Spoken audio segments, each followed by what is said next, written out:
Samskriti University for Excellence in Life, BTech Agri BSc lateral entry. Venkat నేను స్పెషల్గా మేము చాలా దగ్గరగా ఉండేవాళ్ళం. అయితే మనోడు ఒక సక్సెస్ ఒక రేంజ్లో చూశాడు. నేను అతని పక్కన ప్రతి ఒక్క మూమెంట్లో ఉన్నాను. అది తర్వాత అతనికి మంచి పేరు వచ్చింది. కందిరిగా నుంచి ఇంకా బాగా పేరు వచ్చింది. ఇంకా బాగా పేరు వచ్చిన తర్వాత చాలా బిజీ అయ్యాడు మనోడు. చాలా బిజీ అయ్యాడు. చాలా ఇంకా ఆ టైంలో ఫిష్ వెంకట్ 3-4 సినిమాలు చేసే రోజులు ఉన్నాయి. రోజుకు డైలీ మెయింటైన్ చేసుకుంటూ అటు ఇటు నేను చూశాను. ఆ మూమెంట్ చూశాను అతనిది. అండ్ ఇప్పుడు ప్రెసెంట్ హెల్త్ కండిషన్ చాలా అంటే కొన్ని మన మీదనే ఉంటుంది బ్రదర్. అది ఇప్పుడు నేను మీకు ఎంత చెప్పినా మీరు వినే మూడ్లో లేకుంటే మనం చెప్పలేం. ఒకసారి 2 సార్లు చెప్తాము. అతనికి ఆ డ్రింకింగ్ హ్యాబిట్స్ అవన్నీ కొంచెం ఎక్కువ. సో మనం చెప్పేవాళ్ళం సైడ్లో ఉండి, అరే వద్దురా మామ, ఇంత మరీ టూ మచ్ చేయకురా మామ అని చెప్పేవాళ్ళం. ఏం కాదురా భయ్, ఏమవుతుంది అని చెప్పేవాడు. అలా అలా ఆ సక్సెస్తో మళ్ళీ డబ్బులు కూడా బాగున్నాయి, డబ్బులు ఎక్కువ వస్తున్నాయి, సర్కిల్ పెరిగింది. ఆ సర్కిల్ కూడా ఎలా పెరిగిందంటే ఓన్లీ మన హైదరాబాద్ దాకానే కాదు, అతనికి టైం దొరికిందంటే వెళ్ళిపోతాడు బండి తీసుకొని వైజాగ్, విజయనగరం, కొత్తగూడెం అని. అసలు టోటల్గా పెద్ద సర్కిల్ ఉంటుంది. ఓకే, ఎక్కడికి వెళ్ళాడంటే ఇంకా అయిపోయా. ఇంకా ఒక 3-4 రోజులు ఉండాడంటే ఇంకా ఖాళీ లేదు. ఇంకా టోటల్ డ్రింకింగే, డ్రింకింగ్ అంటే ఇక దానికి మెల్లమెల్లగా బానిస అయిపోయాడు టోటల్గా. ఇక అదేమైపోయిందంటే ఒక టైం రాగానే హెల్త్కి షుగర్ అటాక్ అవ్వడము, దాని తర్వాత స్లోగా టోటల్గా డెటరియేట్ అయింది బాడీ. ఇప్పుడు ఉన్న పొజిషన్లో ఎలా ఉందన్నా అంటే కిడ్నీ పెట్టాలంటే బాడీ సహకరించాలి. మళ్ళీ ఆ బాడీ సహకరిస్తుందా లేదా తెలియదు. డోనార్స్ రావాలి. ఆ డోనార్స్ ఎవరు వస్తారు, ఎవరిస్తారు అనే మూమెంట్లో ఉంది. ఇప్పుడు కలుస్తున్నా, హాస్పిటల్స్ చేంజ్ అవుతున్నాయి. మొన్నటిదాకా ఇక్కడ మియాపూర్ దగ్గర హాస్పిటల్ ఉండేది ఫస్ట్. దాని తర్వాత మళ్ళీ బోడుపల్లి అక్కడికి వెళ్ళాడు. మళ్ళీ అక్కడ నుంచి మళ్ళీ ఇక్కడికే వచ్చాడు. మినిస్టర్ గారు ఎవరు, ఆయనకు తెలిసిన హాస్పిటలే అండ్ వాళ్ళ చుట్టాలదే. సో ఫ్రీగా ట్రీట్మెంట్ చేస్తా అని ఇక్కడ చెప్పారు. మళ్ళీ ఇక్కడ తెచ్చి పెట్టారు. కానీ పొజిషన్ మాత్రం క్రిటికల్గానే ఉంది. ఎందుకంటే అన్లెస్ అంటే డాక్టర్స్ ఏమన్నారంటే అది చేంజ్ చేస్తే కానీ ఏం చేయలేమన్నారు. అది చేంజ్ చేయాలంటే ఇప్పుడు ఎవరికో డోనార్స్ రావాలి.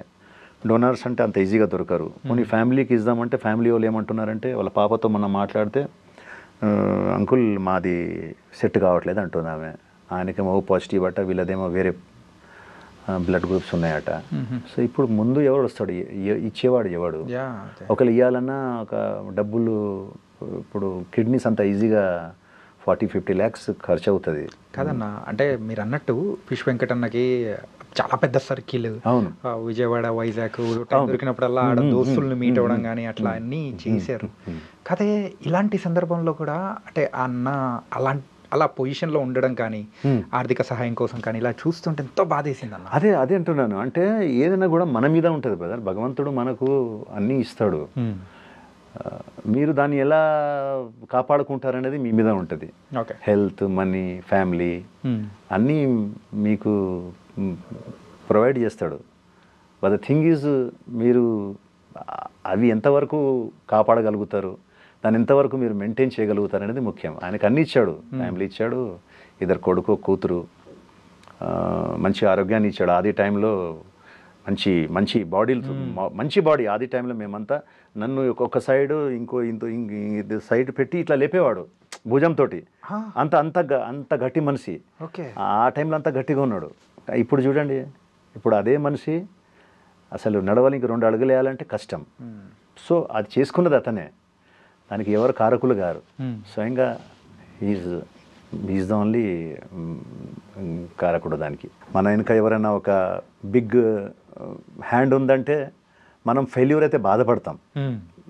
లైక్ నా ఫాదర్ పెద్ద హీరో ఉండో, లేకుంటే ప్రొడ్యూసర్ ఉందో, లేకుంటే డైరెక్టర్ ఉండి నేను సక్సెస్ కాలేని పరిస్థితిలో నా మెంటల్ స్టెబిలిటీ వేరేగా ఉంటుంది, ఆ ఆలోచన వేరేగా ఉంటుంది. మీరు 0 వచ్చినప్పుడు అక్కడ నుంచి రూపాయి వచ్చినా మీకు బాధ ఉండదు. మీరు అచీవ్మెంట్గానే ఫీల్ అవుతారు. సిటీకి వచ్చినప్పుడు రూపాయి తీసుకొని రాలేదు. అలాంటి 25 years ఇండస్ట్రీలో నేను ఏదైతే సాధించానో అది నాకు ప్లస్సే. నేను ఎక్కడ పోగొట్టుకోలేదు. జీరో ఉండడం పోగొట్టుకుంటాడు, మైనస్లోనే పోతుంది వెళ్తుంది తప్ప జీరో నుంచి నేనేం పోగొట్టుకునేది ఏం లేదు. జీరోగా వచ్చాను, అక్కడ నుంచి నేను మ్యారేజ్ అవ్వడం, నా పిల్లలు మంచి స్కూల్స్లో చదవడం, నేను ఒక మంచి లైఫ్ గడపడము. అంటే లైఫ్ ఇన్ సెన్స్ అన్ని కారు బంగ్లాలు 10 ఉన్నాయని కాదు. నేను నాకు ఒక ఫ్లాట్ ఉంది, సొంత ఫ్లాట్ ఉంది, నాకు ఒక కారు ఉంది, నా మంచి ఫ్యామిలీ ఉంది, నాకు 2 పిల్లలు ఉన్నారు, వాళ్ళు మంచి ఎడ్యుకేషన్ వాళ్ళు చదువుతున్నారు, నాకు మా వైఫ్తో ఉన్న రిలేషన్ బ్యూటిఫుల్ రిలేషన్ ఉంది, నాతో పాటు మా అమ్మ ఉంటుంది, నా తమ్ముడు నాకు చాలా ప్రాణంగా ఉంటాడు. ఇంకేం కావాలి? ఇంకా మనకు అంటే ఓన్లీ డబ్బులే కాదు కదా, ఇవన్నీ కూడా మనకు సంతోషాన్ని ఇస్తుంది, మన ఆనందాన్ని ఇస్తుంది. సో ఇవన్నీ నాకు ఉన్నాయి భగవంతుడి దయ. సో నేను ఇప్పుడు కూడా ఈ ఇండస్ట్రీలో 25 years నేను ఏదో పోగొట్టుకున్నాను, లేకుంటే నాకు ఇంకా నేను ఏ స్థాయికి వెళ్ళాలి, ఆ స్థాయికి వెళ్ళలేదు అని ఎప్పుడు ఫీల్ కాలే. ఎందుకంటే నేను జీరో నుంచి వచ్చాను కాబట్టి నాకు 1, 2, 3, 4 ఏం దొరికినా నాకు అది ప్లస్ కిందికి వస్తుంది. సో నేను ఐఎమ్ వెరీ మచ్ హ్యాపీ. ఏ దొరికినా కూడా నేను ఫుల్ ఎంజాయ్గా చేస్తాను, ఎక్కడో నవ్వుకుంటా, మంచిగా అంతతో సరదాగా ఉండి. షూటింగ్స్ ఉన్న టైంలో ఏ కొత్త ఆర్టిస్ట్ ఉన్నా, వాడు ఈరోజు వచ్చినా, వాడు నిన్నటి నుంచి ఉన్నా, ఎన్నో సంవత్సరాల నుంచి వాళ్ళందరితో కలిసిపోతా, వాళ్ళందరితో సరదాగా ఉంటా, ఎంజాయ్ చేస్తా. ఆ ఒక మూమెంట్ని నా మూమెంట్ని నేను ఎంజాయ్ చేయాలనుకుంటా అంతే. దాని వెనుక మళ్ళీ ఇది కావాలి అది కావాలని ఉండదు, ఏమొచ్చినా దాంట్లో సంతోషంగా ఉంటా. అదే మీరు ఇండస్ట్రీకి రావడానికి ద ఫస్ట్ మూవీ బద్రి. అంటే పవన్ కళ్యాణ్ గారు మిమ్మల్ని ఇలా ఇండస్ట్రీలోకి తీసుకురావడానికి ఆ పరిచయం కానీ, అంటే పూరి జగన్నాథ్ గారితో తర్వాత పరిచయం చేయించడం కానీ, మీరు అక్కడి నుంచి మీ జర్నీ అనేది మొదలు పెట్టడం అసలు ఎలా? అసలు అంటే పవన్ కళ్యాణ్ గారు నా దగ్గర అంటే తమ్ముడు షూటింగ్ జరుగుతుంది BHAలో, అక్కడ పవన్ కళ్యాణ్ గారికి ఫస్ట్ టైం నేను కలవడం జరిగింది. ఆయన కూడా అసలు ఆ టైంలో చాలా రిజర్వ్గా ఉండేవాళ్ళు. ఇప్పుడు రిజర్వ్గా ఉంటారు, అప్పుడు ఇంకా రిజర్వ్గా ఉండేవాళ్ళు. పేపర్ చదువుకుంటూ సోలోగా కార్నర్లో కూర్చొని అట్లా ఉండేవాళ్ళు. నేను తక్షణని మా ఫ్రెండ్ చాలా భయపడుకుంటూ వెళ్ళాం. అంటే కొంచెం భయం ఉంటుంది, రెస్పాన్స్ ఎలా వస్తుందని చెప్పేసి. సో ఆయన దగ్గరికి వెళ్ళి, సార్ మీతో మాట్లాడాలనుకుంటున్నామంటే, ఇలా పేపర్ ఇట్లా తీశారు, ఎవరు మీరు అన్నాడు. సార్ నా పేరు ఆనంద్ సార్, ఇతని పేరు తక్షణ అని చెప్పాను. ఓకే ఓకే ఓకే అని తర్వాత మీరేం చేశారు ఇంతకుముందు అని అడిగారు. అంటే మేము అడగడం ఏంటంటే, సార్ మాకు ఏదైనా మంచి నెక్స్ట్ కొంచెం ఎంకరేజ్మెంట్ ఇవ్వండి సార్, మీలాంటి హీరోస్ చెయ్యి మా మీద ఉంటే బాగుంటుంది సార్, ఎందుకంటే మాకు ఎవరు లేరు బ్యాక్ సపోర్ట్గా అని చెప్పా. మీరేం చేశారని అడిగాడు. అయితే అప్పటికి మేము మా ఒక చిన్న అచీవ్మెంట్ ఏముందంటే, మేమిద్దరము ఇక్కడ ఇమ్రాన్ ఖాన్ అని చాలా పెద్ద కొరియోగ్రాఫర్ ఉండేవారు, ఆయన ఫ్యాషన్ కొరియోగ్రాఫర్. అయితే ఆల్రెడీ మోడల్ మేము ఇద్దరం, ప్లస్ మంచి మంచి హోటల్స్లో, స్టార్ హోటల్స్లో అక్కడిక్కడ మేము షోస్ ఇస్తున్నాం, ప్లస్ అవి పేపర్స్లో పడుతున్నాయి ఫొటోస్ అవన్నీ. సో పవన్ కళ్యాణ్ గారికి ఇమ్రాన్ ఖాన్ అంటే తెలుసు, is a very famous fashion photographer, fashion choreographer ఇక్కడ హైదరాబాద్లో. ప్లస్ అతను ఒక మోడలింగ్ ఇన్స్టిట్యూట్ రన్ చేస్తాడు, దాని నుంచి చాలామంది మోడల్స్ మన హైదరాబాద్లో చేస్తున్నారని ఆయనకు తెలుసు. ఆ నాలెడ్జ్ ఆయనకు ఉంది, అన్ని నాలెడ్జ్ ఉంటుంది ఆయన దగ్గర.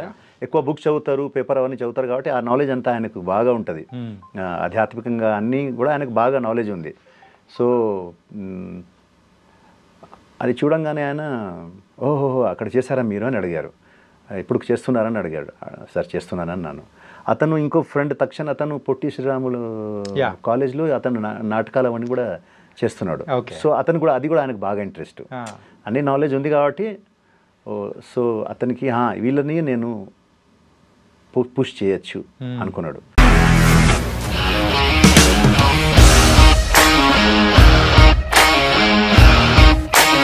ఇండస్ట్రీలో కమిట్మెంట్ ఇష్యూస్ వస్తే నీకు కూడా వచ్చినట్టు? మార్నింగ్ తీసుకెళ్ళాలంటే కొట్టి పడేసాడు.